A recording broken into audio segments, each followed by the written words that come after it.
하나님 말씀은 마가복음 3장 13절부터 19절 말씀, 신약성경 57페이지입니다. 마가복음 3장 13절부터 19절 말씀, 저와 한 절씩 교독하시고 마지막 절 합독하겠습니다. 또 산에 오르사 자기가 원하는 자들을 부르시니 나온지라.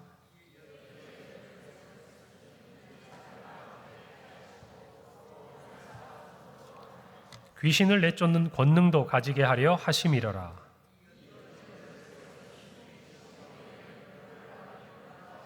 또 세베대의 아들 야고보와 야고보의 형제 요한이니 이 둘에게는 보아너게 곧 우레의 아들이란 이름을 더하셨으며,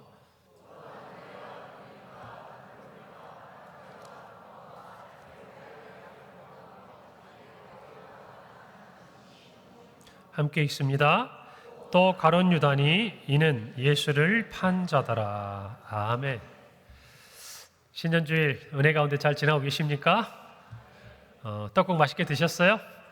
그래도 새 교회에 와가지고 이렇게 담임 목사가 딱 떠주는 떡국에 드시니까 좋지요? 사실은 제가 떠드린 것보다 이렇게 이런 대가족이 모여서 우리가 어디서 같이 밥을 먹고 교제를 하겠습니까?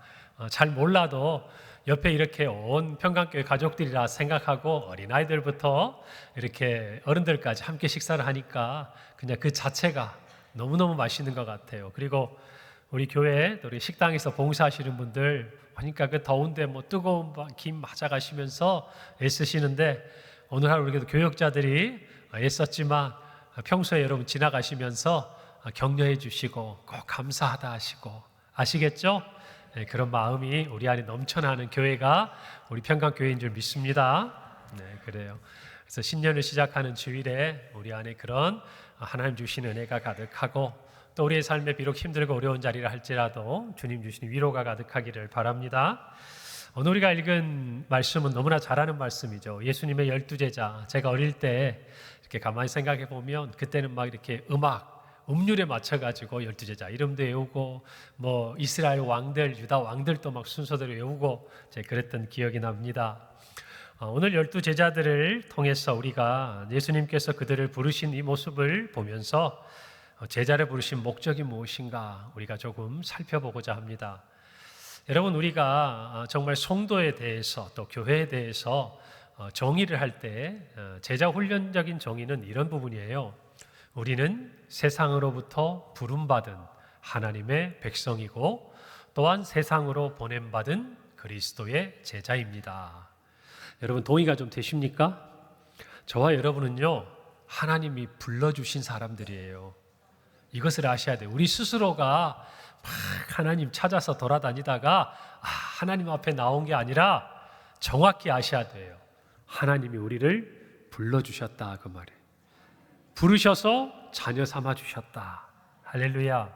그리고 그 하나님께서 또한 우리를 자녀 삼아 주신 그 이유 중에 하나는 세상에서 우리를 부르셨음과 동시에 세상으로 우리를 보내기 위해서. 근데 우리가 부름을 받을 때는 하나님의 백성으로 부름을 받지만 세상을 향해 보냄을 받을 때는 또 다른 타이틀, 이름을 우리가 이름표를 달고 가는 거예요. 뭐라고요? 그리스도의 제자다. 그 말의 제자. 여러분, 우리는 이 두 가지의 또 우리의 정체성을 분명히 가져야 돼요. 우리는 세상으로부터 하나님께 부름을 받았습니다. 여기서 끝이 아니에요. 이제 우리에게 남은 것은 세상을 향해 보냄을 받는 제자의 삶이라는 것이죠. 오늘 예수님께서는 제자들을 부르셨습니다. 이 12명의 제자들, 어쩌면 예수님의 3년 공생애 동안 예수님이 가장 공들이고 또 이 땅에 남겨주신 최종 병기, 영적 정말 비밀 무기가 무엇이었냐? 12제자였어요. 그 12제자들의 중심으로 예수 그리스도의 증인들이 오늘 저와 여러분이 이 시간, 정말 시간도 뛰어넘고 공간도 초월해서 이렇게 함께 앉아서 하나님 앞에 예배하는 하나님의 자녀가 되었고 예수님의 제자가 된 것입니다. 할렐루야. 오늘 이 부분을 보면서 이 제자를 부르신 예수님의 그 마음과 또 그 생각을 우리가 함께 나누고, 오늘 우리의 삶의 자리에서 저와 여러분을 제자로 부르셨을 뿐 아니라 보내시는 예수님의 마음을 우리 모두가 깨닫고 또 그 부름에 순종하기를 바랍니다. 오늘 13절에 보니까 또 산에 오르사 자기가 원하는 자들을 부르시니 나왔다 그랬습니다. 여러분, 재밌는 표현이 있어요. 자기가 원하는 자들. 누가 원하는 자들? 예수님이 원하는 자들. 이렇게 생각하면 우리는 다소 의아해할 수 있어요. 아, 예수님도 사람을 골라보시는구나. 어떤 사람은 예수님이 원해서 제자로 부르는 사람, 어떤 사람은 예수님께서 그다지 원하지 않으셔가지고 그냥 그 앞에서 우리가 자꾸 이렇게 손들고 막 해도 눈길 한 번 안 주는 그런 주님은 아닐까. 여러분, 아니라는 거예요. 여러분, 자기가 원하는 자들 예수님 부르셨는데요, 그 사람들이 어떤 사람이었습니까? 여러분, 그들은 예수님께 스스로 나를 제자 삼아주려고 했던 사람이 아니라 어떤 면에서 보면 감히 예수님의 제자로 부름받을까? 어떤 세상적인 기준으로 보자면요, 자기가 작고 연약하고 부족하다라고 느끼는 사람들이었어요. 여러분, 우리가 아는 세리 마태, 세리 어떤 사람입니까? 그 당시에 정말 그 유대 백성들 사이에서는요, 죄인 취급을 받았던 사람이에요. 대표적인 사람, 세리와 창기들. 여러분, 특별히 이 세리는 자기들에게 부과할 수 있는 그 세금 외에 더 무거운 세금을 자기 동족들에게 매기고 자기들은 부를 취했어요. 여러분, 그걸 모르겠습니까, 동족들이? 그러나 로마의 그 칼과 창 앞에서 어쩔 수 없이 그 부역되고 자기들에게 부과된 그 모든 것들을 감당해야 했을 때 그들이 이 세리들을 어떤 눈으로 봤겠어요? 어떤 마음으로 봤겠습니까? 여러분, 그런데 그 세리 마태가 지금 예수님이 원하는 사람이었다는 거예요. 여러분, 시몬 베드로, 야고보, 요한 뭐 하다가 예수님의 부름 받았습니까? 물고기 잡다가 부름 받은 사람들이에요. 어부들이었어요. 여러분, 저 변방에, 예루살렘도 아니고 저 갈릴리 호수에서 물고기 잡다 그렇게 끝마칠 인생들이에요. 그런데 예수님은 그들을 원하셨습니다. 그리고 오늘 성경에 보니까 특별히 야고보와 요한은요, 우레의 아들 보아너게란 이름을 예수님께서 이렇게 지어주셨습니다. 이 우레의 아들처럼, 우레 뭡니까? 급하고 성격이 과격하고. 여러분, 그래서 예전에 이 사마리아 사람들이 예수님이 들어오는 것을 못 오게 막았어요. 우리 동네 유대인들이 지나가는 것. 그럴 때 이 야고보와 요한이 뭐라고 합니까? 하늘에서 불을 내려가지고 이 사람들을 다 죽여버리라고. 저희가 그렇게 할까요? 라고 이야기를 할 정도로 성격이 불같은 사람들. 여러분, 그런데 예수님은요, 그렇게 성격이 모난 사람도, 세상적으로 아무것도 자랑할 것이 없는 사람도, 또 더 나아가서 세상에서 조롱받고 비난받고 멸시받던 그런 사람도 주님은 원하셔서 제자로 불렀다고 말해요. 할렐루야. 이것이 비밀이에요. 저와 여러분이 제자로서의 우리의 모습을, 우리의 삶을 살기를 원하면 우리는 주님이 우리에게 뭘 원하시는지 알아야 돼요. 우리가 건강한 것, 우리가 세상적으로 명예가 많은 것, 능력이 많고 지식이 많고 부자인 것 아니에요. 어떤 면에서 주님은요, 작고 연약하고 그리고 자기가 부족하다 여기는 사람들을 원하시는 거예요. 그리고 그 목적에 있어서 특별하게 예수님이 원하시는 한 가지 태도가 있어요. 그게 뭐냐면 오늘 13절에 보니까 또 산에 오르사 자기가 원하는 자들을 부르시니 어떻게 했어요? 나왔다. 물론 그들은 예수님의 부름에 예수님 앞에 나왔겠지만, 그러나 이것은 단순히 예수님 앞에 섰다는 그 차원을 뛰어넘는 거예요. 예수님의 제자는요, 예수님이 부를 때 나아갈 수 있는 준비가 된 사람들이에요. 할렐루야. 그 자리가 산이든 바다든 내가 영광의 자리든 고통의 자리든 고난의 자리든 내가 원하는 자리든 내가 원치 아니하는 자리든 누가 부르시면 주님이 부르시면 그 자리로 나아가는 사람이 바로 제자다, 그 말이에요. 저와 여러분은요, 다른 것은 우리가 할 수 없는 게 많아요. 우리가 이제 지식을 쌓는데 얼마나 쌓을 것이며 물질을 모은들 얼마나 모을 수 있으며 우리가 건강을 자랑한들 얼마나 자랑할 수 있겠습니까? 그러나 저와 여러분이 여전히 강건한 영역이 있어요. 여전히 우리가 할 수 있는 영역이 있고 여전히 우리가 감당할 수 있는 힘이 있는 영역이 있어요. 그건 뭡니까? 주님이 부르실 때 그 부름의 자리로 나아가는 거예요. 할렐루야. 이건 할 수 있잖아요. 물론 그것도 쉬운 일은 아닐 수 있지만 저와 여러분이 정말 그 마음속에 우리가 세상을 향해 보냄받은 그리스도의 제자로서의 첫 번째 자격이 있다면 주님 부르시는 그 자리로 나아가겠습니다. 이 마음의 준비만 돼 있으면요, 나머지는 누가 알아서 하세요? 누가 알아서? 주님이 알아서 하세요. 주님께서 부르시면요, 참 생각이 많으면 못합니다. 선교사가 되도록 고민하는 사람들, 나는 선교사로 가서 음식도 잘 마음대로 못 먹고, 그 다음에 나는 해외 나가서 이렇게 기후도 우리나라하고 다르면 못 살고. 여러분, 가면요 살게 해주세요. 할렐루야. 나머지는 주님이 책임지시는 거예요. 우리도 마찬가지예요. 우리가 뭘 하려고 하니까 생각하면 똑같은 거예요. 우리가 뭘 다 준비해가지고 우리는 그리 안심이 되잖아요. 우리가 뭔가 할 수 있겠다 계산이 서야 우리가 뭔가 나아갈 수 있잖아요. 그런데 주님이 원하는 건 그런 게 아니에요. 너 나 믿고 내가 부르는 자리로 나아갈 수 있니? 그럼 그 다음은 누가 책임지신다고요? 주님이 책임지신다고. 그래서 세상으로 보냄받는다는 이 이야기를 할 때도 하나님은 우리의 능력과 우리의 힘과 우리의 그 어떤 것으로 세상으로 나아가도록 우리를 내버려 두지 않으세요. 단지 한 가지 철저하게 준비시키시는 것, 제자의 자세, 모습이에요. 제자로서의 정체성이에요. 주님이 부르시는 그 자리에 나아가 서겠다는 그 제자의 마음이 필요한 것이죠. 사랑하는 성도 여러분, 우리가 올 한 해 하나님을 힘써 알기를 원합니다. 그렇다면 하나님이 부르시는 자리에 서야 돼요. 그 자리에서 하나님을 알 수 있는 거예요. 할렐루야.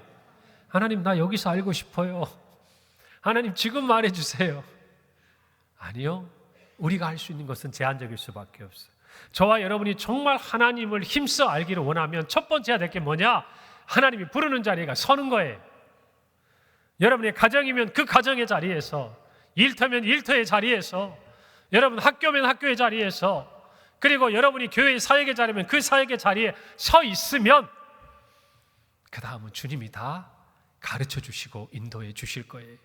주님이 예비하신 사람들을 만날 수 있고, 나를 빚고 연단하고 다듬어가는 사람들을 내 곁에서 볼 수 있고, 그리고 마침내 그 모든 것들을 통해서 나를 이곳에 보내신 하나님의 뜻을 알 수 있도록 하나님 인도해 주신다, 그 말이에요.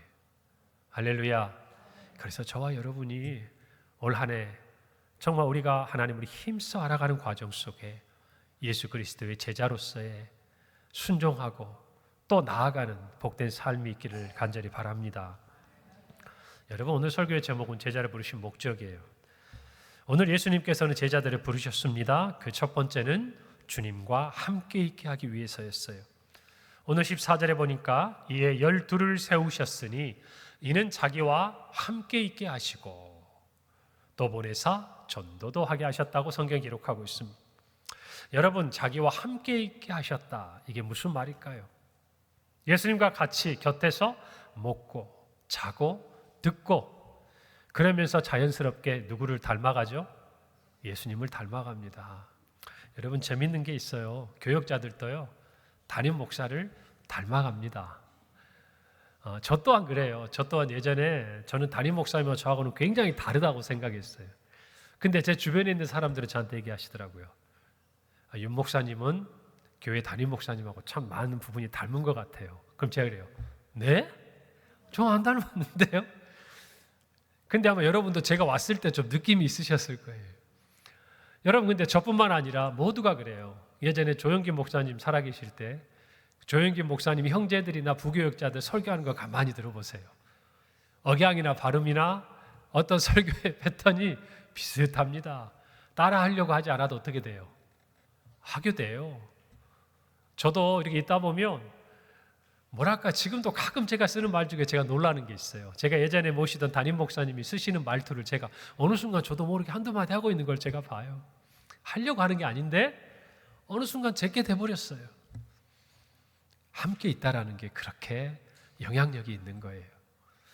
여러분, 제가 알듯이 제가 이전 교회에 10년 넘게 있었잖아요. 10년 넘게 똑같이 주일마다 같은 설교를 듣고 해마다 주어진 사역에서 같이 나아가고 하다 보니까 저도 모르게 그게 내 어떤 모습의 일부로 닮아가더라고요. 여러분, 이렇게 함께 있는다는 것은 굉장히 무서운 거예요. 아무리 불편하고 어려운 사람도요, 어쩔 수 없이 함께 있어 보세요. 나중에는 편안해집니다. 편안해져요. 함께 있는다는 것만큼이나 서로에게 강한 영향력을 주고받을 수 있는 것은 없어요. 예수님이 원했던 건 다른 거 아니에요. 이 12를 불러서 예수님 곁에 두셨어요. 함께 있게 하셨어요. 여러분, 그러니까 어쩌면 이 제자들은 자기들의 성격이 다 있어도 예수님을 조금씩 닮아가게 된다는 것이죠. 여러분, 예수님과 함께 있도록 예수님은 제자들을 부르셨습니다. 그리고 예수님을 닮아가게 하셨죠. 저와 여러분이 예수님을 닮기를 원한다면 우리는 예수님과 함께 있어야 돼요. 어떻게 함께 있을 수 있을까? 지금은 예수님 우리 곁에 있는 것도 아니고 우리를 불러주신 것도 아닌데, 그러나 예수님은 여전히 우리와 함께 계십니다. 뭐라고 하셨어요? 볼지어다 내가 세상 끝날까지 너희와 항상 함께 있으리라.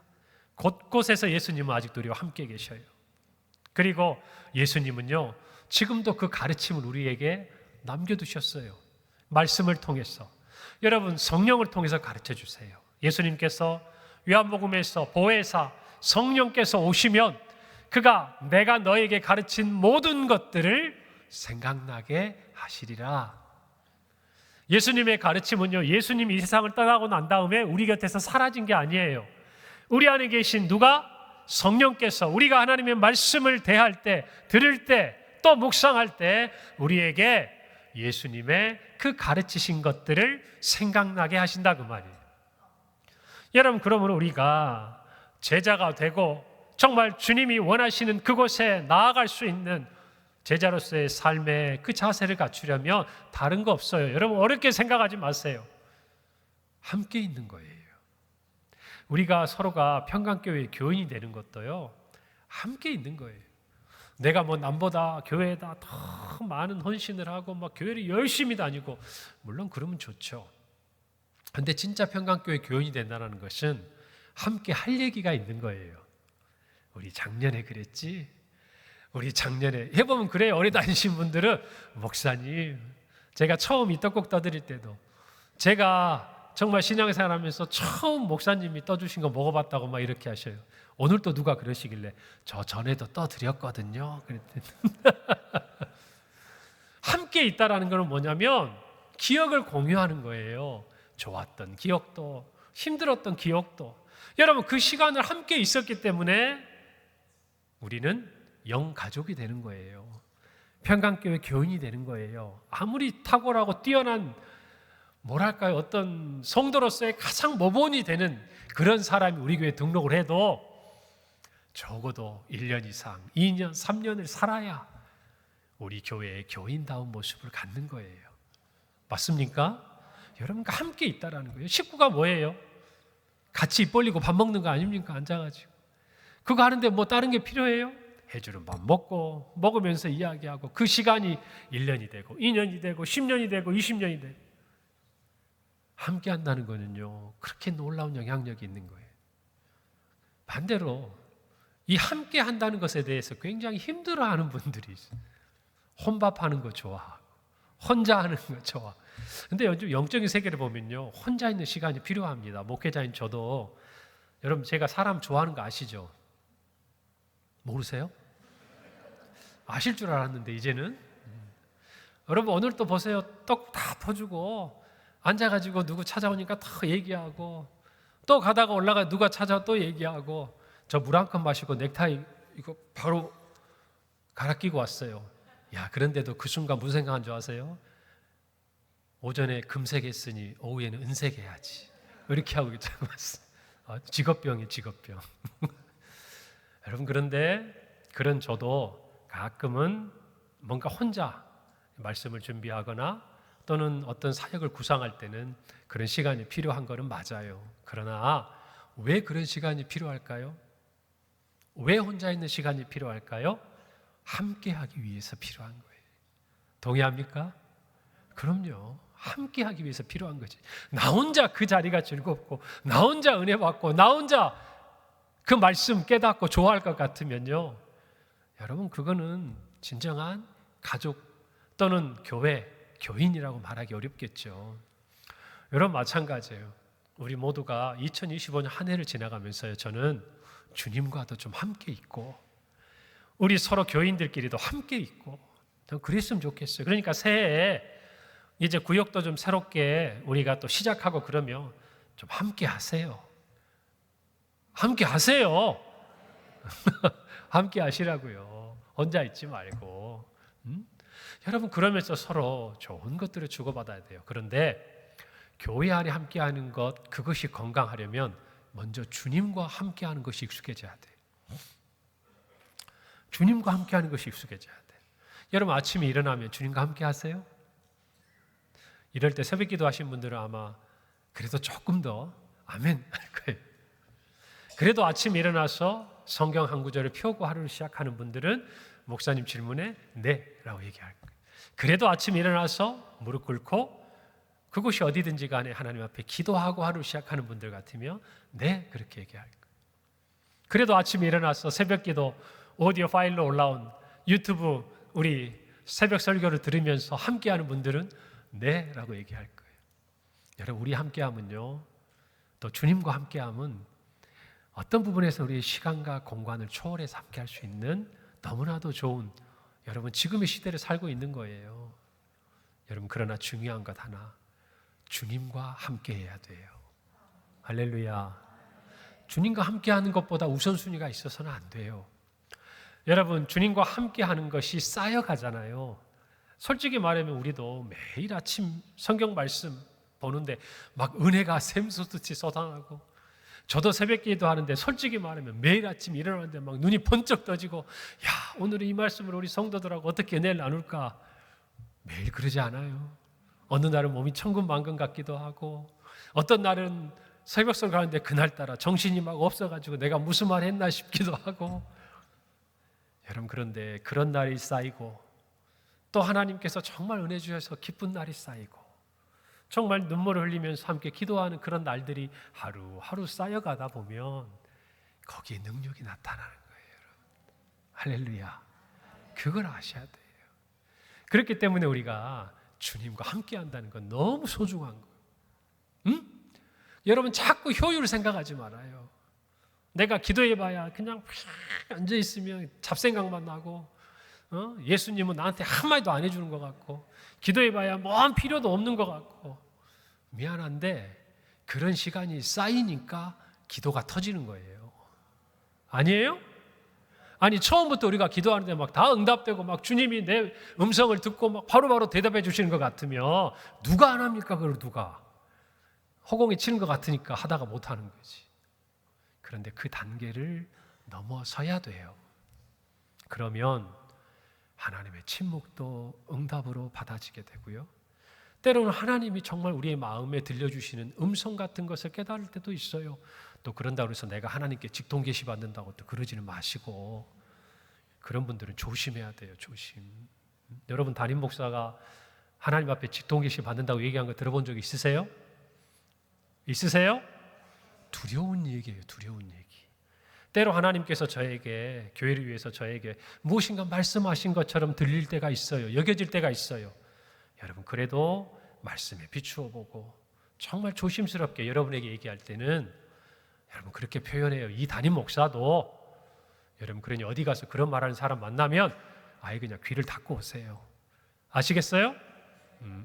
그렇게 아시고, 중요한 것은 그 사람이 만나는 하나님, 우리가 만나야 된다니까요. 그래서 이 한 해 지나가면서 주님의 이 마음을 알아야 돼요. 나와 함께 있자. 나와 함께 있자. 그래서 여러분 오늘 이 예배드리는 우리 오후 예배 오신 분들은 그래도 우리가 신앙에 있어서나 예배에 있어서나 또 우리가 섬기는 모든 자리에 있어서나 과거든 현재든 지금까지 다 믿음의 어떤 하나님과의 깊은 교제들 한 사이 아닙니까? 그렇다면 여러분 다시 한번 올해 점검하세요. 힘써 하나님을 알기를 원한다면 하나님과 함께 있는데 힘을 쓰셔야 돼. 할렐루야. 그런 저와 여러분이 되기를 바랍니다. 주님께서 그 말씀하시는 거예요. 그냥 우리의 심정적인 게 아니라 물리적인 자리가 있어야 된다 그 말이에요. 주일에 와서 이렇게 한번 예배드리고 일주일간을 진짜 은혜 가운데 살 수 있다면 얼마나 좋겠습니까? 여러분, 그런데 왜 우리 믿음의 선배들이 세계 그 어느 교회에서도 하지 않는 새벽 기도도 드리고 금요일 철학 기도도 드리고 또 수요일이라고 모여서 기도하고 하겠어요? 주님의 뜻대로 살아보려고 하니까, 주님의 제자로서 살아보려고 하니까 그 한 번 갖고는 안 되는 거예요. 그래서 주님과 더 함께 있으려고 새벽을 깨우고 저녁을 정말 하나님 앞에 그 시간을 드리고 나오는 거예요. 이 물리적인 시간이 쌓여야 주님과 깊은 교제가 시작되는 거예요. 할렐루야. 여러분, 그것들을 꼭 마음에 새기기를 바랍니다. 바울은 그의 믿음의 아들 디모데에게 디모데전서 4장 5절에 이렇게 말합니다. 하나님의 말씀과 기도로 거룩해진다 그랬어요. 이 두 가지 빼면 우리가 주님을 닮아갈 수 있는 방법이 별로 없어요. 여러분, 그러니 말씀과 기도로 주님과 함께하는 복된 2025년이 되셔야 합니다. 아멘. 그리고 교회 안에 우리 교우들하고 함께 물리적인 시간이 쌓여야 돼요. 여러분, 그런 마음으로 하다 보면 교회도 더 사랑하게 되고 교우들도 사랑하게 되고 주님도 더 사랑하게 되는 줄 믿습니다. 두 번째, 복음 전도자로 보내시기 위해서 예수님은 제자들을 부르셨습니다. 오늘 14절 마지막에 보면 또 보내사 전도도 하며 라고 말씀하고 있습니다. 여러분, 말씀드린 대로 제자들은 세상을 향해 보냄받은 그리스도의 제자들이에요. 부르신 주님은 또한 우리를 보내신다는 거예요. 우리가 오전에도 읽었지만 마지막 예수님의 대위임 명령 뭡니까? 그러므로 너희는 가서 그랬어요. 가서. 여기 있는 게 아니에요. 가라는 것이에요. 저와 여러분이 이 교회의 문 밖을 벗어나서 우리의 가정에서, 우리의 학교에서, 우리의 일터에서, 또한 저 땅끝 레바논, 베카와 그리고 티벳과 모로코와 네팔에 이르기까지 가라는 거예요. 20개 중점 선교 대상 국가를 향해 가라는 거예요. 16개 협력교회가 있는 곳을 향해 가라는 거예요. 그것이 주님의 뜻이에요. 그래서 우리를 부르셨다 그 말입니다. 오늘 저와 여러분이 분명히 이 부분을 깨닫기를 바랍니다. 여러분, 어릴 때 우리 자녀들 키워보잖아요. 키워보면 어때요? 함께 있잖아요. 함께 자고 먹고. 근데 아이가 점점 자라가면 우리도 마음의 준비를 해야 돼요. 무슨 준비를 해야 합니까? 그렇죠. 떠나보낼 준비를 해야 돼요.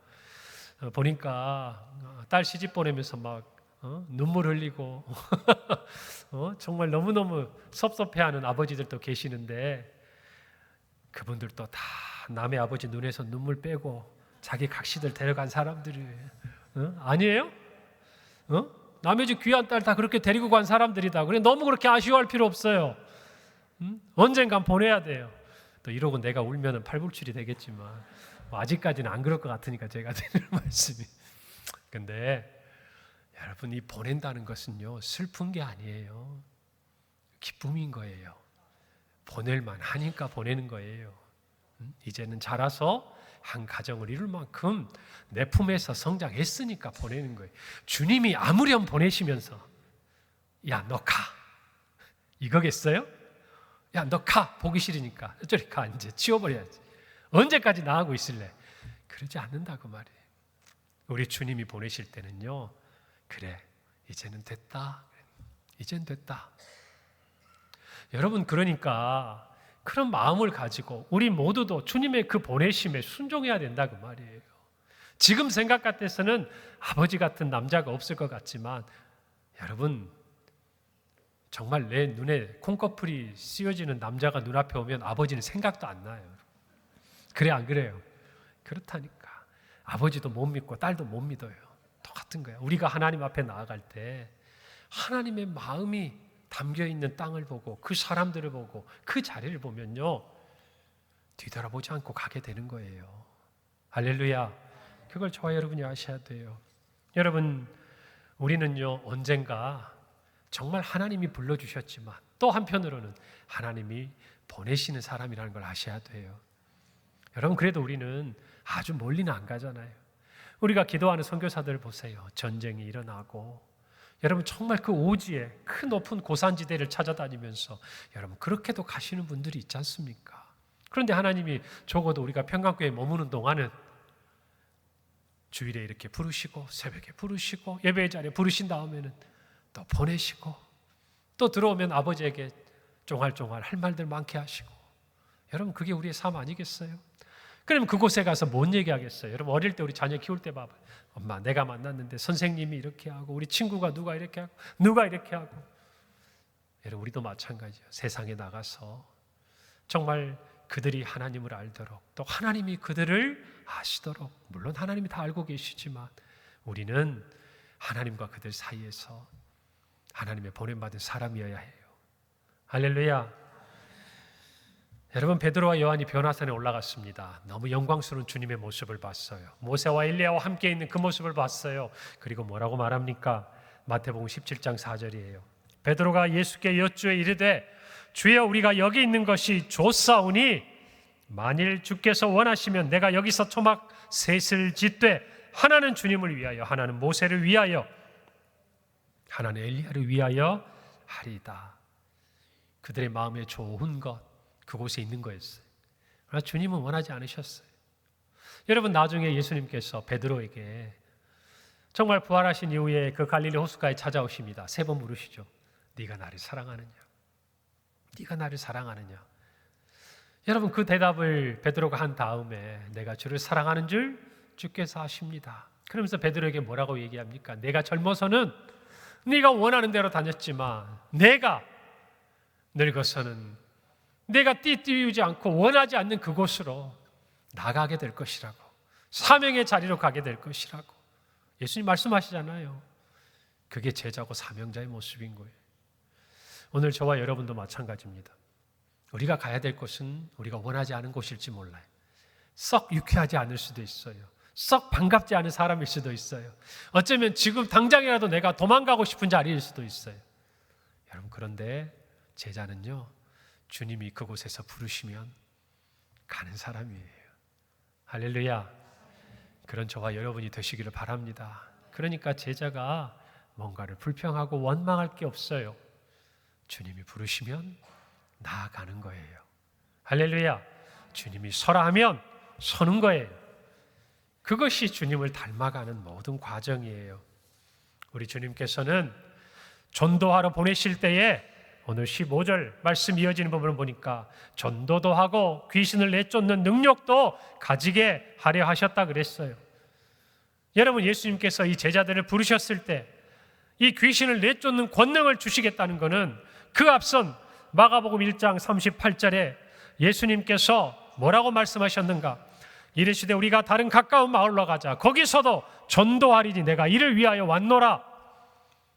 주님을 닮도록 주님의 일을 행하도록 부르셨어요.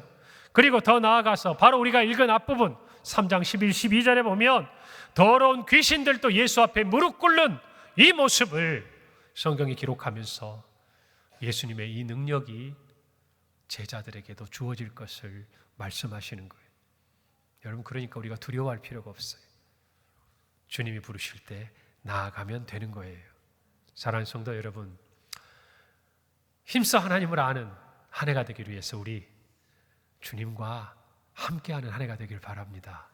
너무 복잡하게 생각하지 마세요. 그냥 여러분 우리가 말씀을 다 이해하지 못하고요, 늘 기도에 깨어있지 못하고 늘 기쁘게 찬양하지 못해도 여러분 기도의 자리, 말씀의 자리, 찬양의 자리에 앉아있다 보니까 오늘 이렇게 된 거예요. 아니겠습니까? 우리가 거기 앉아있다 보니까 이렇게 된 거라니까. 우리 어머니들이 그냥 말도 못 알아먹는 우리를 포대기에 뒤에 들쳐매고 밤새 금요기도에 새벽기도 그렇게 우리를 데리고 다니고 부활절 되면 그 차디찬 새벽에 공원 바닥에 무릎 꿇도록 하고 1년이 지나고 2년이 지나고 10년이 지나고 나니까 목사가 되고 장로가 되고 권사가 되고 그런 거 아니겠어요? 여러분 그러니까 우리 올 한 해만큼은 적어도 주님과 함께 할 수 있기를 바랍니다. 너무 많은 거 기대하지 마세요. 함께 할 수 있는 것 자체가 은혜예요. 할렐루야. 그리고 정말 주님의 뜻대로 우리를 보내신 그 자리에서 주님의 능력으로 사명을 감당하는 우리 교우들과 우리 교회가 될 줄 믿습니다. 기도하겠습니다. 하나님 은혜를 감사합니다. 우리를 부르신 주님을 찬양합니다. 아버지 하나님, 세상에서 약하고 정말 가난하고 또 아버지 하나님 자랑할 것이 없는 우리를 하나님이 불러주셨습니다. 하나님이, 그리고 우리 주님께서 우리를 원하셨습니다. 감사합니다. 이제 그 부름에 합당하게 우리를 보내신 그 자리에서 예수 그리스도의 증인으로, 제자로 살아간 우리 모두가 되게 하여 주시옵소서. 주님과 함께함이 기쁨이 되는 올 한 해가 되게 하므로 주님을 더욱 힘써 알아가는 우리 모든 성도들이 되게 하여 주옵소서. 예수님 이름으로 기도합니다. 아멘.